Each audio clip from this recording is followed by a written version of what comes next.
Calon Presiden nomor urut 2 Prabowo Subianto merespons klaim Capres Anies Baswedan dan Ganjar Pranowo soal suara di Jawa Tengah.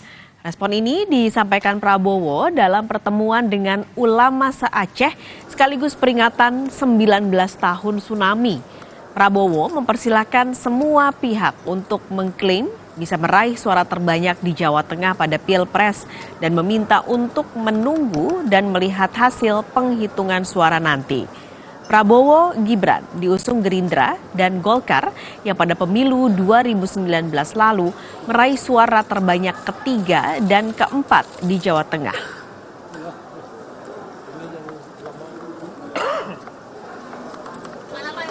Nomor 1 dan nomor 3 mengklaim kekuatan di Jawa Tengah itu diambil sama mereka. Kalau dari Pak Prabowo, Bapak soal relawan Bapak di Jawa Tengah.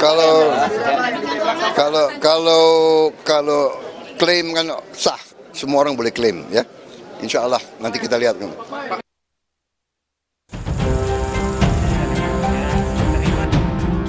Sebagai daerah dengan jumlah pemilih terbanyak ketiga di Indonesia, Provinsi Jawa Tengah menjadi magnet tersendiri bagi kandidat Capres-Cawapres untuk berebut suara. Capres nomor urut 3 Anies Baswedan mengklaim Jawa Tengah bukan kandang hanya satu partai.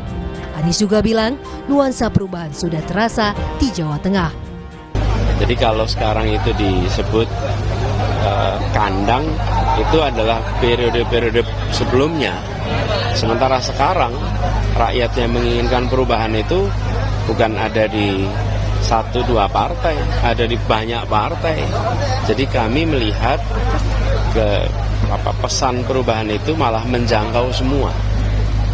Dan kalau dilihat Jawa Tengah ini tempat yang bisa dibilang cukup bervariasi sebetulnya. Tidak hanya kandang satu partai. Menanggapi pernyataan Anies Baswedan, Capres nomor urut 3 Ganjar Pranowo menegaskan Jateng solid untuk memenangkan Ganjar karena sudah terbukti partai pengusungnya selalu unggul. Kalau penantang pasti akan ngomong seperti itu, tapi fakta nanti akan dia lihat. Karena beberapa kali kita memenangkan itu secara tradisional, secara sosiologis, bahkan secara soliditas, saya kira Jateng sudah menunjukkan itu. Tapi semua pendapat saya hormati. Berarti tidak ada kekhawatiran ya Pak? Oh, kita bukan orang yang khawatir kok, kita orang-orang optimis. Ya, oke. Yuk.